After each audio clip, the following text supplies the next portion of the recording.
paráda, no. Tak přečteme oficiálně do videa naše karty, co jsme si vytáhli. Tak, no dobře, no tak já to, co nyní prožívám, vytváří cestu k novému uvědomění. Můj duchovní růst probíhá různými způsoby, někdy docela nečekanými a vím, že jsem vždy v bezpečí. To jsem si vytáhnul já dneska. Krásný. No. A já důvěřuji sama sobě a procesu života. Je úžasné, jak ve chvíli, kdy jsem ochotná se změnit, dostávám od vesmíru všechno, co potřebuji. No. Takže dámy a pánové, my vás zdravíme z jiného prostoru. Jsme vám to tady ještě neukázali. Poprvé premiéra. Tak, poprvé premiéra. Říkali jsme si, že to je jenom tak na test, že jako uvidíme, jestli vůbec z toho něco vzejde, z toho materiálu, co tady dneska nazbíráme a nahrajeme a chceme se vám představit a chceme vám představit to, co nás napadlo, to, co vyplynulo v našich hlavách, když jsme se v únoru poznali, poprvé, když jsme se viděli, tak to tam prostě problesklo a Co pak nám problesklo? Ale to určitě už napadlo. Ne, fakt to napadlo. Ne, mě to napadlo fakt až tady při té první návštěvě, no, že až když ty si mi nabídla, jestli s tebou chci moderovat ten tvůj večírek, no k tomu se taky dostaneme, protože ty máš spoustu nápadů, tak představení, to je Káťa Štrusová, majitelka Jiného prostoru a já jsem Honza Vamberský. A můj kolega. Nově. Tak a my to tady spolu budeme moderovat a budeme si sem zvát různé hosty, kteří našli svoji cestu životem, kteří nás s něčím inspirují a můžou inspirovat i vás. No a mě inspirovala právě Káťa, tím vlastně, jak si našla cestu sem do téhle kavárny. Začneme tím, jak vlastně začal příběh téhleté tvojí kavárny, protože to je úplně úžasný místo. Mě to sem vcuclo, když jsem sem přišel poprvé, tak já jsem šel opravdu na jistotu. Vůbec nikoho jsem se neptal, automaticky mě to sem prostě vtáhlo a už mě to nepustilo ven. To se na tohle říká hodně lidí, no, že je to sem vyloženě vtáhlo a mě to samozřejmě těší tohleto. Ale co se týká toho vzniku, tady toho všeho, tak to bylo celkem takový neplánovaný, protože já jsem přes 20 let textila. Hadry, je to moje vášeň, v tuhletu chvíli tu mám chvíli na hřebíčku kvůli dětem, ale vím, že se zase jednou k tomu vrátím, protože bez stylingu a celkového oblečení si nedokážu představit svůj život. No ale každopádně to byl ten začátek tady toho. Když jsem měla vedle butik, s tím, že tam za mnou jezdily holky různě z celé republiky a vždycky, když přijeli, tak jsme tam dělali turka, kafe a víno a zákusky a všechno jsme si tam tak postupně jakoby vozili a dělali jsme si tam taky malý mejdany u toho oblečení. No a pak se uvolnil prostor tady, těch 10 metrů dál, kde byla původně kavárna. A já absolutně tady tím nepolíbená, jako co se týká pohostinství, barů a tak dále. Akorát jsem byla milovník kávy z Itálie, kam jezdím a kam jsem jezdila pro zboží. No a jak jsem se sem přestěhovala, jak jsem říkala, super, tak vepředu bude zázemí, budeme tady dělat to víno, kafe, prostě uděláme si takový posezení a pak se budeme vybírat hadříky tady v tom prostoru, tady byl opravdu plnohodnotný butik, plný oblečení. No a tak, jak jsem holky pořád jezdili, že my jsme řešili ty hadříky, no tak jsme si povídali, až ve finále jsme si povídali tak, jako že ty hadříky šly stranou. Jo, a začala jsem se věnovat té kavárně a z té kavárny vlastně postupně tak vzniklo to, že jsme tady se začali tak jako potkávat, různě seznamovat. Chodí mě sem samý zajímaví lidé, což si řekne na začátku. Ano. Lidé, kteří dělají jiné věci, mají jiný pohledy na svět nebo i na život a celkově prostě dělají věci jinak, tak tady vzniknul postupně prostě jiný prostor. A tomu už to jako zůstalo. Jsem tam tomu říkám, že jdu na kavárnu nebo na butik, ale poslední týdny už tomu prostě říkám jiný prostor. Takže přemýšlím nad tím, jak to tady uchopit zvenčí, tu provozovnu nebo tenhle obchod, aby to bylo víc čitelný pro lidi, co vlastně tady je, co tady vzniklo, protože tím, jak to bylo v procesu těch 3-4 let, vlastně od začátku covidu, jsme byli otevření, zavření. Pamatujeme si všichni tady tu historii a éru, kdy jsme dávali trička do karantény a dělali kafe v respirátoru. Opominu, tak prostě jakoby tím, jak se to vyvíjelo z toho oblečení do té kavárny a pak na tyhle ty různé přednášky, setkání, tak potřebuji právě ještě doladit jakoby exteriér, aby to tady bylo víc čitelné, co se tady vlastně dá najít. A mě zajímá ten příběh těch původních kavárníků, protože tady, co jsem slyšel, tak těm původním kavárníkům ty kšefty taky jako úplně nekvetly. A možná i díky tomu ty jsi se sem vlastně dostala do té kavárny. Já k ním moc nevím, jediný, co vím, takže dělali dřív taky oblečení. Aha. Ale to byly tak ty 90, nějaký značkový sportovní věci, co se dřív jako hodně nosilo, že ty skejťácký a R&B oblečení. A pak se otevřeli tuhletu kavárnu s tím, že nevím, jestli pak tomu ještě měli nějaké další aktivity, každopádně vyhodnotili, že už je ta práce asi úplně nenaplňuje, nedává jim třeba smysl, tak prostě se rozhodli ukončit jakoby tady tu aktivitu. No. A nabídli ti ty prostory, nebo ty jsi si našla sama, když jsi vlastně měla tu svůj původní butik tady kousek? Dostala jsem na to tape, ono to vzniklo vlastně opravdu jako, že ty informace ke mně tak jako přišly náhodou, nenáhodou, nevím, tak asi nic není náhoda, že ve finále. Ale jako bylo to v tu chvíli dost takový hektický období, takže to mám celkem takový hodně splynutý, protože já ten rok dělala velký přehlídky. V divadle Karla Pipicha, tady v Chrudimi, ve Svitavách, ve fabrice, kde jsem tenkrát měla ještě malou prodejnu. Jako v ten rok jsem měla hodně aktivit, 2018, 2019, kdy vlastně pak se plánovalo tohleto stěhování sem, takže to mám takový celkem mlze, protože jsem opravdu jela non-stop od pondělí do neděle, ale člověka, když ta práce baví, tak ani na tím nepřemýšlí, že to je práce a prostě je prostě v tom toho dění. No pro tebe je asi docela složitý to vlastně skloubit i s tvojí profesí, protože ty jsi, já tomu říkám cifršpion, to byste, mnozí, kteří Kateřinu neznáte, tak byste to neřekli, že tohle je paní účetní, prosím vás. No. To je taková ta práce, která člověka uzemňuje, aby člověk pořád nebyl někde v éteru vyniklý, jakoby v těch kreativních věcech, protože jsem velký kreativec. A ono jenom v té kreativitě a těch akcích nelze fungovat, když člověk má děti a potřebuje prostě, aby měli stabilní zázemí, tak je potřeba vyvažovat a být v tom středu. To je pravda. Nejsem kreativitu, ale zároveň vždycky se potřebuji uzemnit těma číslama, těma tabulkama, tím, co je prostě takový, to jako opravdu, že to je má dát ti dál. Prostě. No ono se i říká, že vesmír to taky má rád vyvážený, že to musí být pěkně jako všechno v rovnováze. A kavárně věnuješ kolik tak času? Věnuješ asi docela hodně, protože co si spolu píšeme nebo voláme, tak buď ležíš v číslech, anebo ve vymýšlení programu právě pro tuhle úžasnou kavárnu, která se postupně právě přetváří během těch let na ten jiný prostor. Tak. Kavárně jsem se věnovala teďka 2 roky zpětně hodně intenzivně, s tím, že jsem tady byla prakticky pořád. A skončila mě rodičovská dovolená, rodičovská mě skončila, takže jsem nastoupila zpátky do práce jako účetní, takže ta kavárna v tuhletu chvíli opravdu je jenom můj koníček, v úzovkách jenom, to je to velký koníček a mám tady vlastně otevřeno na akce. Tak jak jsi zmínil ten program, co tady dělám, tak vlastně hodinu před akcí tady mám otevřeno, jinak tady mám nezavřeno, s tím, že právě připravuju teďka projekt na ten jiný prostor, kdy tady sdílím, nebo budu sdílet tady ten prostor pro lidi, kteří dělají jiné věci. Ať už ty přednášky, různý semináře, workshopy a tak dále, takže to tady pro ně bude k dispozici, s tím, že mi tady poskytnou zázemí. A jinak tady v tuhletu chvíli zatím nemám plánovaný, že bych měla standardní nějakou otevírací provozní dobu na kavárnu. Takže se vlastně blíží třeba i ta chvíle, kdy tady bude zase otevřeno třeba odpoledne od 4 do 10 do večera každý den. To nevím. Bude spíš tady. Ne. Spíš takhle teďka na ty akce. No tak konec konců i to může přijít, že?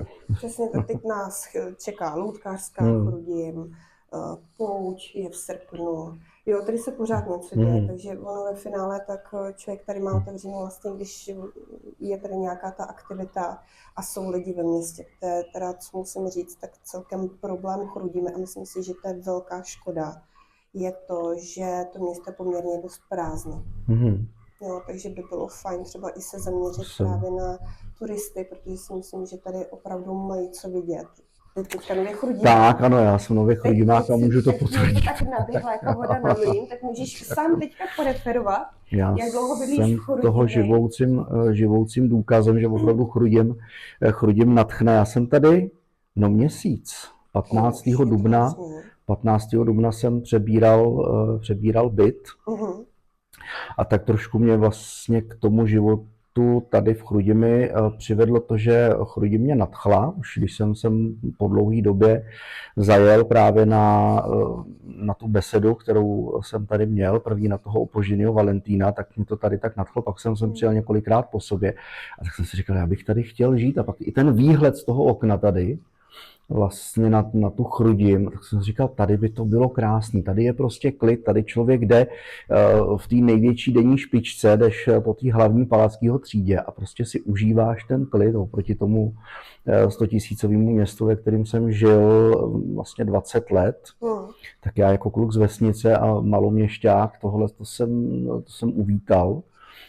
No a pak samozřejmě díky tvojí pomoci, to si nenechám pro sebe. Já jsem se prostě zmínil, že se mi nedaří kvůli tomu, že mám zvířata tady sehnat patřičný bydlení, že všichni ti pronajímatelé ode mě dávají ruce pryč a tak vlastně stačila jedna SMS-ka a šup a už to bylo. Během pár dní bylo všechno dohodnuto, rozhodnuto. A včera jsem to říkal i našim, že jako opravdu jsem hrozně spokojený tady a maminka mi říkala, no jenom aby ti to nadšení vydrželo, že jo. Jsem říkal, mami, jako rozhodně, já jdu po hlavní, prostě fakt po té Palackého, po té hlavní třídě, v té největší vřavě a fakt si jako užívám ten klid a když už je tam na mě rušno, tak sejdu o ulici dolů a jdu prostě podél řeky, kde je krásný ticho a všechno je tady vlastně při ruce a je tady vlastně krásná zeleň, krásná příroda. A i to kulturní vyžití mně přijde za tím, co jsem teda měl možnost zažít, že je tady úplně super i s ohledem na to, že to vlastně do toho hlavního dějiště jsem na náměstí mám nějaký 3 minuty pěšky, že fakt jako vyběhnu schody. Tady všude blízko, viď? Tak, všechno je tady blízko a všechno si můžu užít i do divadla. Na divadlo se koukám z okna, ze zadu, takže když se mi zachce jít do divadla, tak prostě opráším svůj maturitní smoking a vyrazím do divadla. Tak zmínil právě, že to tady kulturně žije, to je to, co se mi na té Chrudimi taky líbí, jaký jsou tady prostě srdcaři a dělají různě takový malý lokální prostě akce, ale srdcem prostě, jo. Třeba vinotéka u Rudy, tak tam si dáš vínko, je to přes náměstí vlastně, jo. Taky kluci tam prostě hrajou naživo, to samý my tady děláme, zpívánky, jak jsem to pojmenovala, to musím říct, že to mě fakt potěšilo, já jsem ti to psala zprávy, že teď, jak jsem měla čas couvnout, tak byla muzejní noc a byla jsem s dětma se podívat právě po tom, co tady připravili jiní po městě. Tak jsem byla dole na náměstí a tam vlastně hrála hudba, taky naživo tam hráli. A ve výloze tam měli právě název, se kterým jsem přišla, já nevím, už to bude asi 2 roky, zpívánky, jo. A to se všichni divili, když jsem poprvé dělala zpívánky, jako co to bude? Co to bude? No. Budeš mít děti, nebo to říkám, ne, děti právě budou spát. A my budeme mít ty zpívánky pro dospělé. Kdo má rád hudbu, prostě takovou tu klasiku. Já si pamatuju prostě na ty tábory, když jsem jezdila, jaká tam byla atmosféra, jaká tam byla energie. A právě takový to pozitivní všechno. Tak to jsem se snažila dát do těch zpívánek, že kdo se tady sejde, tak aby opravdu vypnul, nechal starosti někde doma a tady prostě si vyčistil hlavu, zaspíval si, dal si vínko, pivko, udělal si pohodu.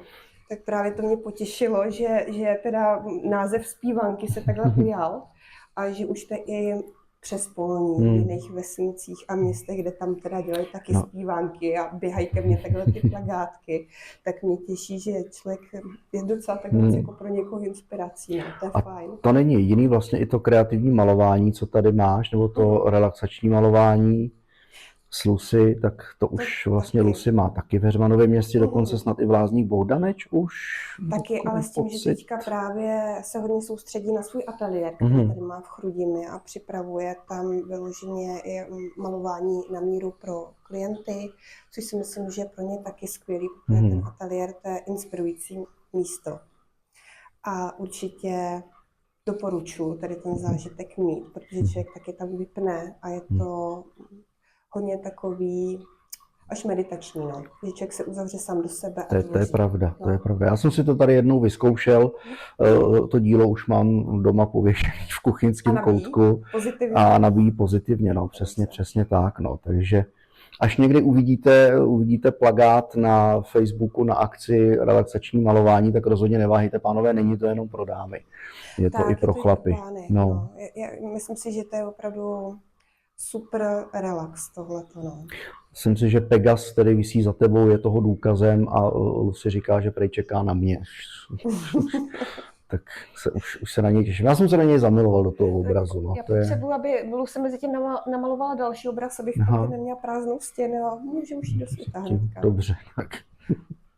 Může jít do světa, je nádherný. Mimochodem Lucie Vrátilová bude naším prvním společným hostem, kdy asi bude sedět tady na tomhle místě, my budeme sedět na gauči a budeme jí zpovídat její život a její vlastně cestu k tomu malování, co dělá v civilním životě, kolik tomu věnuje času a vlastně tu energii, která opravdu z těch obrazů dýchá, protože na mě z toho Pegase dýchá opravdu to pozitivum a ten klid a ta jistota, ta ochrana, přesně to, co ten obraz má dávat a co má vyjadřovat. Takže... No, na těch hostů jako máme připravených dost a skvělých. Já právě to, jak ti tohleto napadlo vůbec, točíte ty podcasty, tak já v tu chvíli jsem říkala, musím se nad tím zamyslet, já tady mám fakt kolem sebe tak skvělý lidi, tak šikovný, inspirující, prostě srdcaře, který opravdu tvořejí, mění hodně ráz okolí, ať už jakoby lidí, anebo opravdu toho prostředí. A myslím si, že je fajn jakoby dát tady o těch lidech vědět. Protože chápu potom, jak mám to vyvažování, jak jsme se bavili.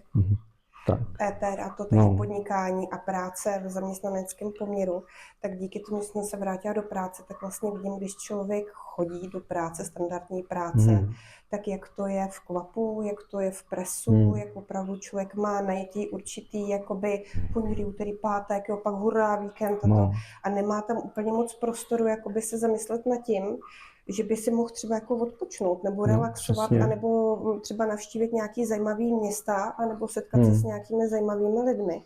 Tak si myslím, že třeba ty podcasty pro někoho budou inspirací na to někam dojet, anebo se s někým i seznámit, v případě přijít sem a s těmi lidmi se seznámit tady a poslechnout si nějaký workshopy, přednášky, protože si myslím, že ten program se tady postupně plní měsíc od měsíce hezky a zajímavými událostmi. Prostě, no, my do toho programu zapojíme postupně právě i ty naše podcasty, protože to budeme dělat něco jako občas na styl Duše K, že si pozveme ty diváky, aby se zapojili do té společné debaty a nejenom my se budeme ptát, ale i diváci se budou mít možnost ptát, aby tady zase byla jiná atmosféra, aby to tady vonilo tou kávou, aby to tady vonilo vínem a vlastně, aby jsme spojili dohromady tu pozitivní energii, kterou všichni v sobě máme. Já musím za sebe říct, že mě ten zemitej způsob života nevyhovoval. Já jsem taky zkoušel chodit do práce několikrát i při tom, co dělám, čím se živím, prakticky od svého mládí a opravdu mě to nikdy jsem mu toho nevydržel dlouho, no nejdýl 6 let a měl jsem z toho teda jako opravdu velký psychický problémy, které se mnou táhly a dost dlouho jsem se z toho hrabal a to jsem si právě řekl a dost, tohle už nesmí fakt jako přijít, no vždycky člověk by fakt měl dělat jenom to, co ho baví a ne to, co musí. Všichni řeknou, to by se to říká. No.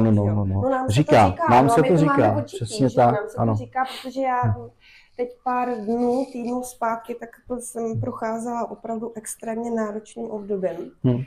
A asi to bylo potřeba si připomenout jakoby některé emoce, některé prožitky, přeskupit si prostě život, nastavení života, ve finále tomu děkuju všemu, co teďka se odehrálo a odehrává, protože prostě ty negativní, v uvozovkách negativní věci nás vedou k tomu, aby jsme se dali na tu správnou cestu a právě byli i v té psychické pohodě. No. Přesně, všechno zlí je k něčemu dobrý. Jo, a proto na tohleto téma máme tady skvělý terapeuty, který sem jezdí z Prahy, Tomáš Ondrák a Klárka Hrabalová.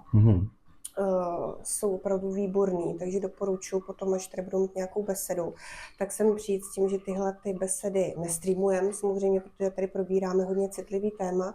Vždycky to, co tady se probírá, tak zůstává v uzavřeném kruhu, protože je tady opravdu bezpečný prostředí tady na to. A ta psychika, to si myslím, že je základ prostě všeho v dnešní době. Ať už u nás dospělých, tak samozřejmě i u dětí. A těm dětem se tady postupně chci věnovat taky víc a víc, protože těch lidí, kteří se věnují dětské tematice, ať už o psychice, různě celkově i nemocem, psychosomatice a tak dále, tak mám kolem sebe taky dost. A je to taky zajímavé si vyslechnout. Neříkám, že člověk se podle toho musí hnedka řídit, ale minimálně aspoň nad tím třeba přemýšlet a nechat to na sebe působit. Inspirovat. Jo. Já jako tak. Pokud nám je už nějaký rok, máme nějaký křížek prostě na sobě, že jo, tak je jasný, že máme prostě zajetý nějaký vzorce. Nejde ty změny dělat hned teď, prostě máme nějaký návyky. Ale ono kolikrát stačí opravdu jenom přijmout tu myšlenku a nechat ji pracovat. A pak třeba postupně opravdu ty změny se začnou dít. Jenom prostě tomu nechat ten prostor. Ne? No a ten život nás vlastně tak, zase jsme u toho prostoru, protože ten život nás vždycky nasměruje přesně tam, kam máme být nasměrováni. Já se přiznám, že třeba předtím, než jsem objevil Krásy chludimi, tak já jsem uvažoval o tom, že opravdu po těch mnoha letech z Hradce Králové zmizím, ale to měl být úprk opravdu jako otočení o 180 stupňů, kdy jsem objevil krásnou zahradu na kraji Hradce v obci, která se jmenuje Želí. A úplně fakt jako magické místo, vedle prostě krásná kaplička, odlehlý místo, taková velká zahrada plná jabloní a tak jsem si říkal, tady by se mi opravdu žilo krásně. A bylo tam několik na té prohlídce se mnou bylo jako několik zájemců a všichni měli takový plány, jako že by tu zahradu koupili, rozvorali, postavili by si tam dům a to přesně ti majitelé nechtěli. Já jsem řekl, ne, já si tady postavím maringotku. A nebo Mobilheim a prostě tady jako budu bydlet v té maringotce. No nakonec k tomu nedošlo, protože co čert chtěl, nebo co osud chtěl, tak tomu realitákovi strašně dlouho trvalo, než s těma majitelema dohodnul nějaký podmínky, protože ani s tím lidem jako nepočítali, že by tam někdo jako chtěl opravdu se natrvalo usadit a žít v nějakým jako mobilním přístřeší, tak samozřejmě to museli všechno doladit a trvalo to tak dlouho, až jsem se vlastně dostal sem a celá ta myšlenka toho života košovního v tom Želí na té zahradě, tam tak šla prostě stranou, protože tady jsem si říkal, tady je to přesně, když jsem sem přijel, jsem říkal, to je ono. To je přesně, ano, to je přesně ten kompromis toho úniku, kam se člověk jako opravdu chce dostat, aby se vyčistil a aby se mu ta mysl otočila tím jiným směrem, aby jako ze sebe vyprázdnil tu negativitu a začal... Já si myslím, že ty máš takový to sklidnění z toho města. Hodně, no. Ten tlak tady takový není, jakoby ten všude přítomný, co je ve vzduchu v těch velkých městech, ale zároveň pořád tady máš vyžití a můžeš tady být kreativní. Jako, je to fajn, samozřejmě takováhle zahrada, ale už to pak je extrémní, že vzhledem k tomu, jakou děláš práci a celkově si myslím, že jsi i to hodně tvořivý člověk, takže tohle to by ti pak jako po nějakém čase chybělo.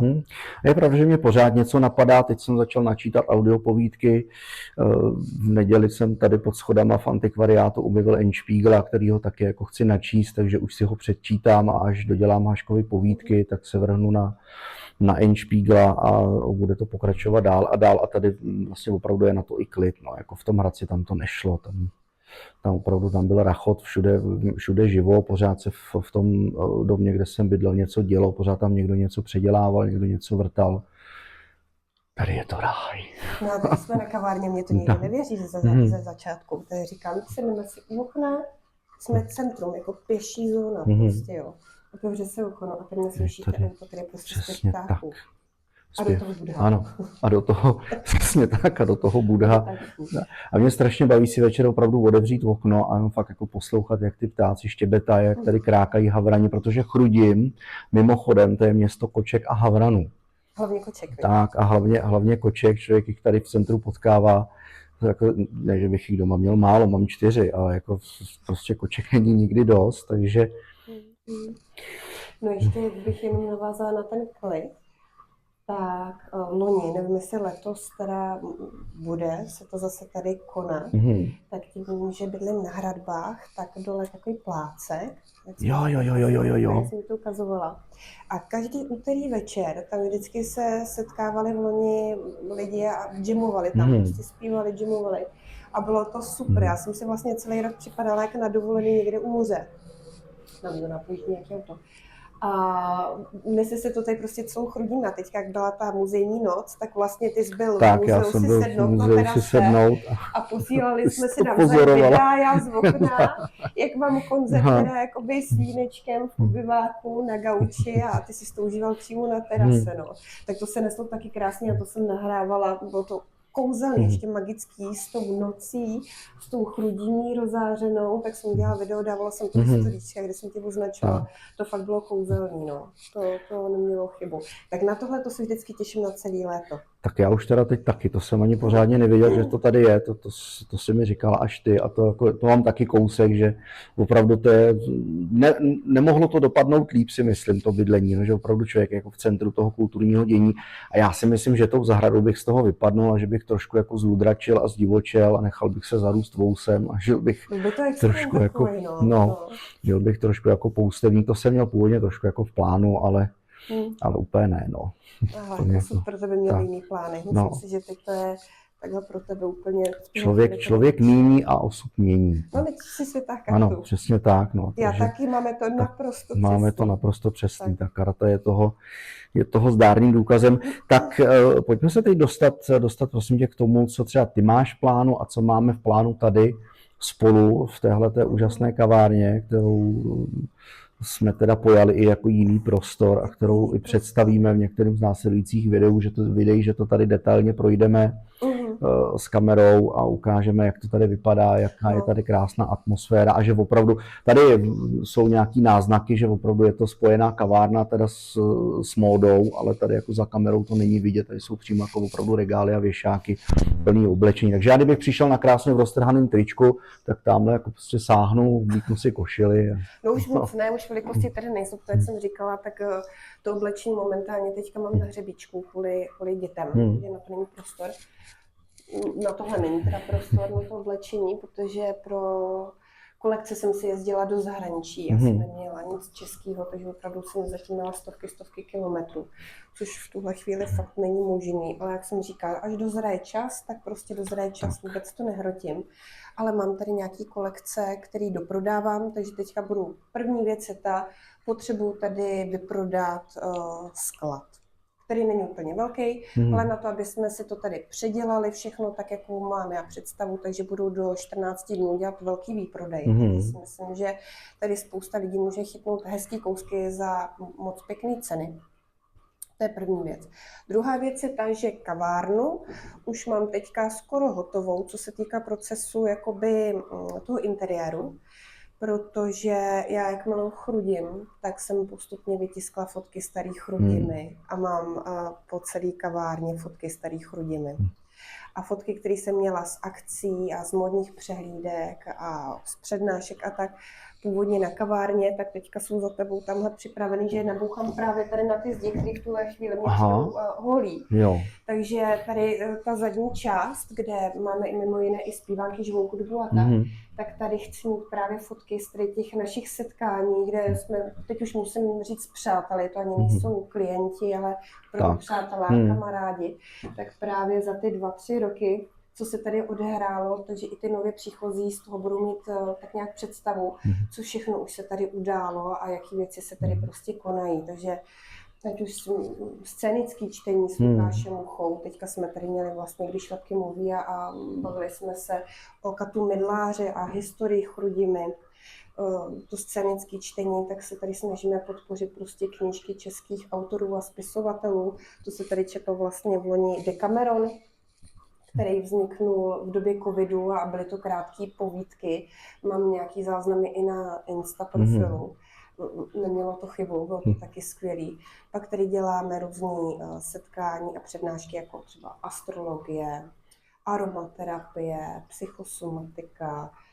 Je to tady prostě hodně, takže to, co se týká těch akcí, setkání s náma, jak jsi Tak, tady měl no. svoji první besedu, Sorry. kdy jsme ti tady zpovídali vlastně s lidma, co se přišli na tebe podívat, tak z tady toho všude budou tady fotky. A pak mám ještě v zadní části malou místnost, to je taková terapeutická místnost, kde to je zázemí právě, jak říkám, pro terapeuty, nebo případně open office jako kancelář na něco, co prostě člověk si potřebuje jen tak udělat a mít na to prostě soukromý a svůj prostor. A to je vlastně tak nějak všechno. No a další, co je, tak potřebuju dodělat teda tu výlohu, aby to bylo víc čitelné tady na to nastavení, který jako neplánovaně vzniklo, ale moc prostě se mi to líbí tak. a mám z toho radost, protože to není jenom o mě, ale je to celkově o nás všech, který sem chodíme a vybudovali jsme to tady společně. Takže proto říkám, že to je komunitní místo a je to jiný prostor. Neberu to sama pro sebe, sama za sebe, ale beru to za nás, za všechny, kteří sem chodíme. Máme se opravdu na co těšit. Já se na to teda těším neskutečně.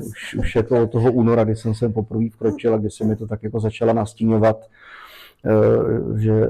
že se vlastně chystáš to tady úplně proměnit a že tohle to rozhodně není finální podoba tvojí představy a že tvoje představa, tvoje zapálení, vlastně tvoje kreativní tvoření je opravdu velký.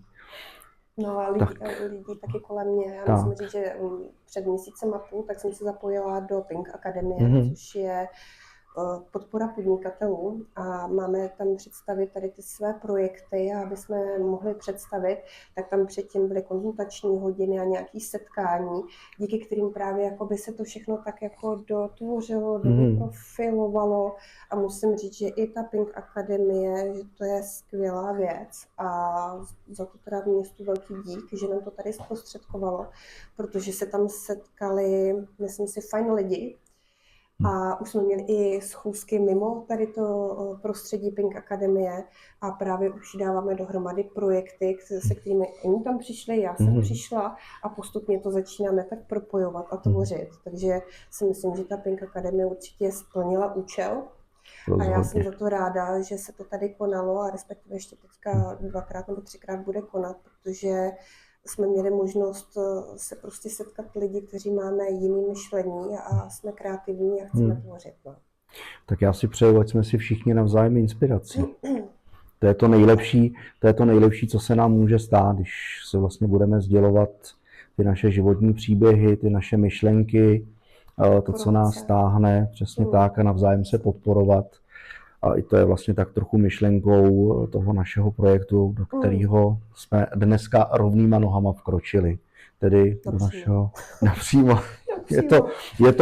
Je to potřeba žádný kroky stranou, prostě přímo hleď. Tak.